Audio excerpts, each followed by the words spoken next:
This is News Now. I am Perpetua Fasamipita. And now the news in detail. President Muhammadu Buhari has arrived in Madrid on a state visit at the invitation of Spain's President Pedro Sanchez. The presidential aircraft, which left Nnamdi Azikiwe International Airport, Abuja at about 3:30 p.m., carrying the president and members of his entourage, landed at Torrejón Air Base, Madrid at 10 p.m. Buhari, welcomed by top Spanish officials and the leadership of the Nigerian embassy in Spain, is officially visiting Spain for the first time since he assumed power in 2015. While in Madrid, Buhari will also meet with the head of state of the Spanish nation, King Felipe VI. An earlier statement by Buhari's media aide Femi Adesina on Tuesday disclosed the president would discuss issues of mutual interest to both countries. This would result in the signing of agreements and memoranda of understanding on a wide range of topics geared towards further enhancing the bilateral relations between the two nations, said the statement.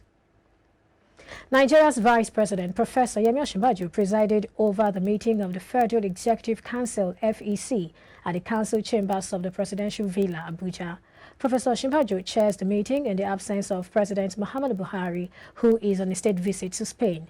Secretary to the Government of the Federation, Boss Mustafa, and Chief of Staff to the President, Professor Ibrahim Gambari, attended the meeting, which began at 10 a.m. on Wednesday. Ministers at the meeting are those of Education, Adamu, Federal Capital Territory, Mohammed Bello, Finance, Budget and National Planning, Zainab Ahmed, Labour, Chris Ngige, Police Affairs, Muhammad Dingyadi, and Women Affairs, Pauline Tolin. Other ministers present at the meeting are those of Humanitarian Affairs, Disaster Management and Social Development, Sadiya Umar Farouk, Health, Osagi Ehaniwe, Power, Abubakar Aliyu, and Water Resources, Suleiman Adamu. Minister of State for Petroleum, Timi Presilva, and his counterparts in Health, Olorunimbe Mamora, and Labour, Festus Keyamo, were also at the meeting. The chairman of Benin Gwari Vanguards for Security and Good Governance, Ibrahim Nagwari, has advised travelers to avoid the Kaduna-Benin Gwari Road in Kaduna State, pending the restoration of the security in the area. Nagwari, in a statement, said that there was a need for the people of Benin Gwari and communities along the Kaduna-Benin Gwari Highway to halt with immediate effect traveling on the notorious axis. Nagwari noted that the bandits blocked the Benin Gwari-Kaduna Highway, intercepted a convoy of motorists with security escorts between Kuriga and Manini near Udawa, and left with an unspecified number of people into the bush. Nagwari expressed fears that the government had formed an alliance with Ansari terrorist group to declare war on the residents of Benin Gwari, adding that the political will of the government to tackle the security threats had been a mirage. The ban on commercial motorcycles, popularly known as OKADA, in some parts of Lagos metropolis has taken effect. iBrandTV senior reporter Igbojo monitored the development in some of the affected local government areas, and now his report. We will not sit back and ensure that criminal-minded people will use that mode of transportation to now continue to perpetrate crime and criminality in Lagos. Life has been lost on a daily basis. Accidents have been happening on a daily basis. There's been complete breakdown of law and order, and they do not even respect any form of the laws that we have on the state again. A total ban on this and all of the highways effective from the 1st of June. That pronouncement by Lagos State Governor Mr. Babajide Sanwo-Olu on May 18, 2022, that OKADA riders must not be seen on the streets of ETIOSA, Lagos Island, Lagos Mainland, Surulere, Apapa, and IKEJA local government areas took effect from the first day of June 2022. At IKEJA Expressway, only few riders were on the roads. The situation was also not different at Iyanopaja and Bega areas, where Lagosians who were stranded owing to the situation trekked to their destinations. I'll try to leave the house very early so I'll be able to use my legs to complete the journey. It's not easy for us, honestly, it's not very, because OKADA really tried for us here. So now we have to trek down to go and get more riding. Commenting on the ban and implementations, some Lagosians said they are with the governor on his decision. If Lagos State government say they don't need OKADA for the express, I will even accept them, because the OKADA people, they even the cost rate for this road. Some person where they go work, now they enter because of hold up. But I pray for God now. Hold up, no go enter, no go plenty again. Make we go ride Okada for the place where not be express. Personally, I don't like seeing those guys on the road because of their reckless way of driving their bikes. Considering the fact that as an individual, what makes livelihood is that you have to be, your safety is very important, because it's when you are safe you can keep on making money. But when your life is in danger, the essence of living is none. And the fact has proven, we have seen series of issues where those guys crash people. So, and it's quite unfortunate. One of the riders who lamented the situation and hardship said the decision means more hardship for the average rider and appealed to the governor to reconsider his decision. If this thing continues, it will affect many people. It can claim thief. It can affect. It can call all this armed robber back. You know, some armed robber now, they use Okada and walk. They leave the work. And now, if the governor say want to ban the Okada, no how. You must see all these armed robbers will come back. That is because of that. I'm begging the governor, he should just please, he should leave Okada people alone. No be saying that to stop the Okada na be the matter, but this Okada where they stop, so you know say work no day. Boys they struggle to chop. Now they fall way where they use they find 5 naira now they come block them. You know say that one na more problem that they increase, so fight go there and thief go plenty. You know say work no day, so if you want to stop all those country, you create 1 or 2 jobs where boys go use the chop. On how effective the ban will be, only time will tell. Warrior, reporting for iBrandTV News. Meanwhile, the Lagos Ferry Services says it has deployed more boats and increased daily operational trips at terminals and jetties located within areas in the state where activities of commercial motorcyclists have been banned. To cushion the effect of the ban on the citizens, LAG Ferry spokesman Akim Odushino, in a statement made available to Newsmaid on Tuesday, said additional boats will be deployed across various terminals and jetties at Badore, Ikorodu, Ikoyi, CMS Victoria Island, Apapa and Bariga. Odushino assured traveling by water is 100% traffic-free, and there are first mile and last mile buses available at the terminal and jetty parks to take passengers to their final destinations. A middle-aged woman has lost her life to a hit-and-run vehicle along IKEJA Expressway of Lagos State. iBrandTV senior reporter Ibojo reports that the woman, who is yet to be identified by the police, was alleged to have been knocked down by a vehicle while trying to cross the expressway at about 4:30 a.m. on Tuesday.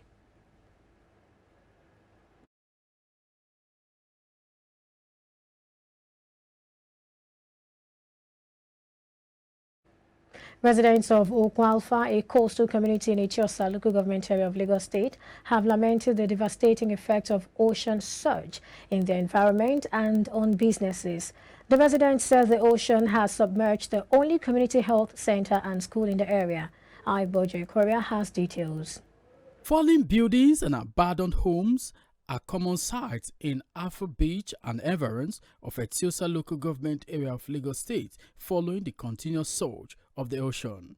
Residents of the community said they are helpless even when they see their homes being washed away by a flood from the ocean. They said the only tarred road leading to the community has been washed away, making life difficult for them. They called on President Muhammadu Buhari and the Lagos State Governor, Mr. Babajide Sanwo-Olu, to come to their aid. What we are actually demanding is that the reclamation, protection of the water shores, and ensuring adequate welfare and good life is brought back to the communities of this environment, from Alpha Beach, Lafiaji, Okomoko, even to Ibejuleki and some other part of Lagos. Just that we have the Atlantic estate in area in Babish. Residents of the community are optimistic that if the stone wall built to prevent the overflow from the ocean is completed and extended, it will prevent the community from further ocean surge. It's the work of God now. So all this house, when this beach don't damage, is too much. It's more than 20 years. Before, in the olden days, this place, you see fishermen, so many fishermen. Government is funding them, individual is funding them, private is funding them. You see boats, different type of boats with engine. They will go to offer to the on this water. For now, they were homeless, no shop for them to do their business, no school for them to send their children. So we are just appealing to the federal government to come to our aid to help us so that things can come back as it is before. The residents said if nothing is done urgently, the entire community will, in a matter of time, be wiped out completely. Iboji reporting for iBrandTV News.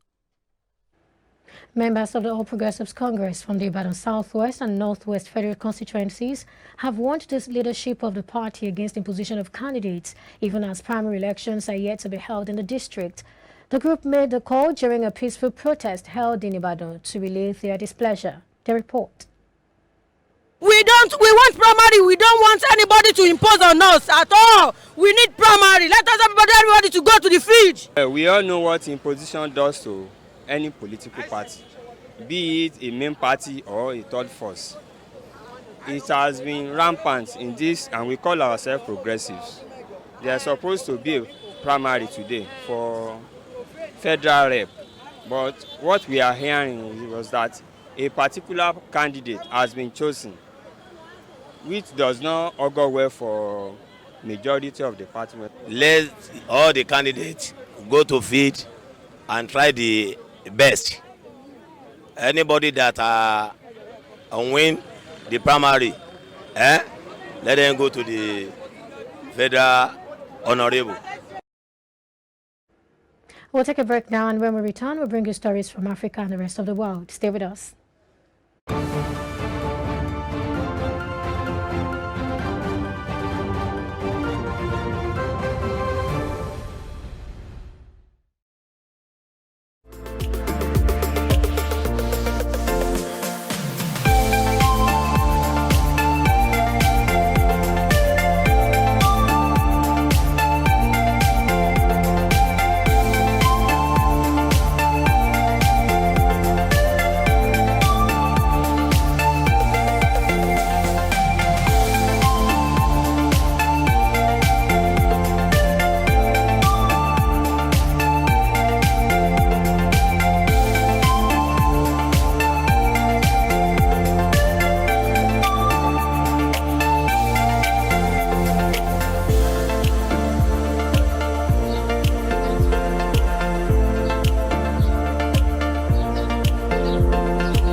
Welcome back from the African scene. In Senegal, President Macky Sall has launched the works of the first water desalination plant. The aim of the project is to increase the water supply to the capital, Dakar, which is facing shortages.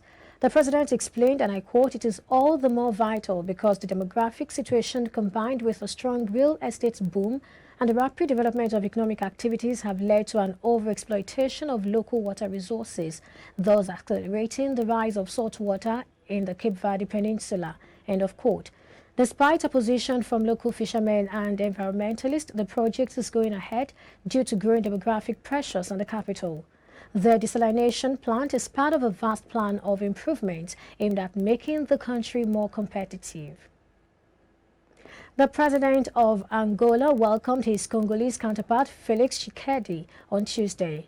Lorenzo is acting as a mediator to diffuse the rising tensions between the Democratic Republic of Congo and its neighbor, Rwanda. The officials discussed various aspects that may contribute to the peaceful resolution of their dispute, the Angolan presidency said in a statement. The heads of state of the Democratic Republic of Congo and the Republic of Rwanda agreed to participate in a summit at the invitation of the Angolan leader. The meeting will take place in Luanda on a date to be announced. Tensions between the countries had been growing since the resumption in March of fighting between DRC's army and M23 rebel movement, which, according to Kinshasa, is backed by Rwanda, a charge denied by Kigali. And on a foreign scene, Danes vote on Wednesday to decide whether to join the European Union's defense policy, potentially becoming the final holdout in the bloc to sign up as Russia's invasion of Ukraine forces countries to radically reassess their security. Denmark is the only member of the 27-nation bloc not in the Common Security and Defense Policy, having secured exemptions from it and the euro currency in a 1993 referendum on the Maastricht Treaty, which laid the groundwork for the modern EU. Sweden and Finland this month decided to apply for NATO membership. Both Denmark and Germany have already promised to sharply raise defense spending. Ukrainian forces are holding just a fifth of the eastern city of Severodonetsk, but there is still hope that they can prevent Russia taking full control, the head of the city administration told Reuters in a telephone interview on Wednesday. Russian forces entered the eastern Ukrainian city, the largest still held by Kyiv in the Luhansk region, late last week after weeks of shelling. If Russia captures the city and its smaller twin, Lysychansk, on the higher west bank of the Seversky Donets River, it will hold all of Luhansk, one of two provinces in the eastern Donbas region that Moscow claims on behalf of separatists and a key war aim of President Vladimir Putin. Russian forces now control 60% of the city, and Ukraine holds 20%, while the rest has become no man's land, said Alexander Stryuk, the Ukrainian head of the city administration, who declined to give his location. It's a wrap on news now. Many thanks for watching, and coming up now is sports business. I am Perpetua Fasami Peter.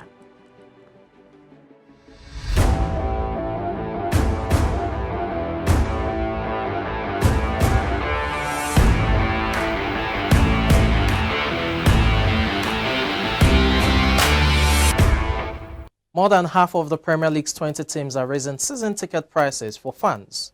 England's Top Flight Football League will see 11 of its clubs increase the asking price for season-long admission to some of the most-watched games in sports.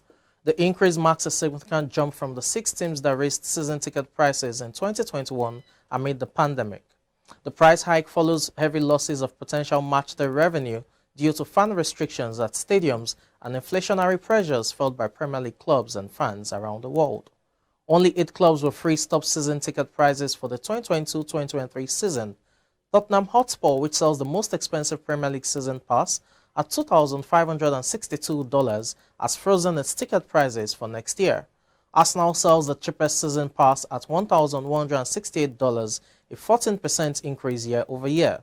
In addition to raising ticket prices, Premier League clubs will also dip in their pockets after they split roughly $3.3 billion in prize cash and central funds for the 2021-2022 season. Manchester City, the Premier League's current champion, is set to pocket roughly $206 million from the payments, slightly ahead of the $205 million second-place Liverpool expects. Still talking sports, ticketing platform Game Time has generated $30 million in funding round involving co-managing partner of the Philadelphia 76ers and New Jersey Devils David Blitzer, as well as San Francisco Giants owner Jeff Mallett. The round also included Golden State Warriors owner John Burbank, as well as Nimble Partners, Maven Ventures, among others. Game Time said the investment will accelerate product development and expand its efforts to reach younger ticket buyers. Game Time, an aggregated ticketing marketplace which is designed for last-minute buyers, confirmed it has now generated more than $1 billion of sales since its launch, with its growth accelerating. The company is projecting sales to exceed $500 million in 2022, with 10 of Game Time's highest revenue days occurring in 2022. Ticketing revenue for music and sporting events alone could reach $54 billion globally in 2022, a 142% growth from 5 years ago, and a 443% increase over 2020 when the pandemic altered events for almost 9 months, dropping industry revenue to just under $12 billion. Now, still talking football, fashion-focused non-fungible token startup FanCove has agreed its first club partnership and will create digital jerseys for fans of Spanish La Liga team Real Betis to wear across the metaverse. The officially licensed collection will be sold exclusively through FanCove's platform and the designs will celebrate the Seville-based club's triumph in the Copa del Rey, as well as the culture and architecture of the Andalusian city. The kits can be worn on avatars and traded on FanCov's own metaverse environment, which has social features and digital environments like locker rooms. However, unlike some other digital collectible environments, the Betis jersey non-fungible tokens will also be tradable on partner metaverse platforms. Finally, on sports business at this time, the sale of a minority stake in New Zealand Rugby's commercial rights to California-based private equity firm Silver Lake for $130.6 million is up against a critical vote to gain approval.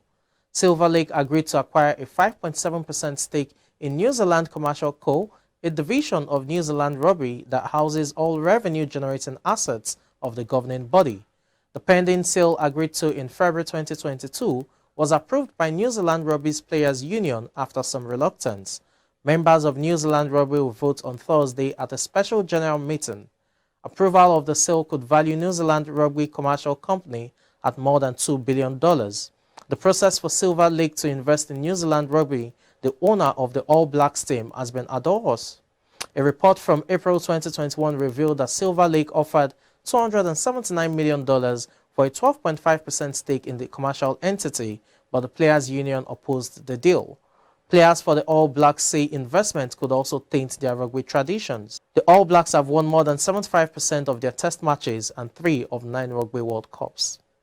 And that's it on sports business. Up next is the stock market report.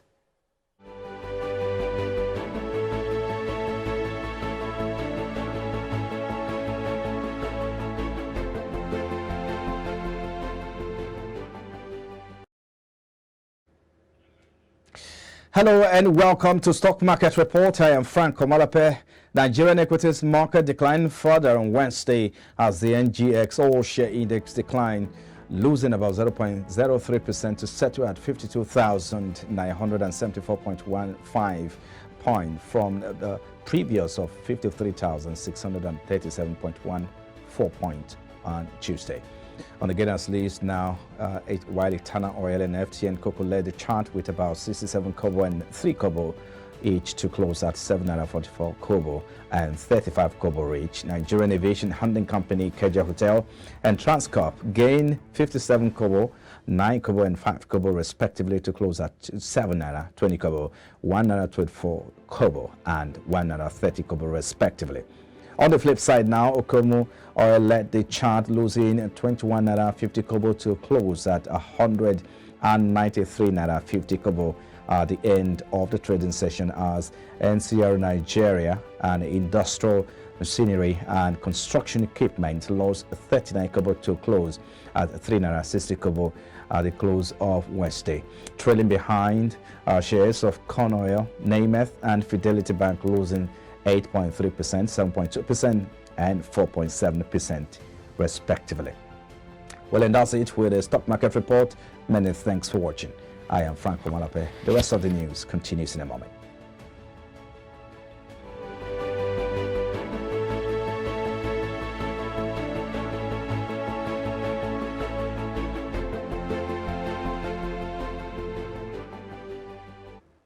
And that's Business Now from iBrandTV Lagos. Many thanks for watching. I am Michael Nath.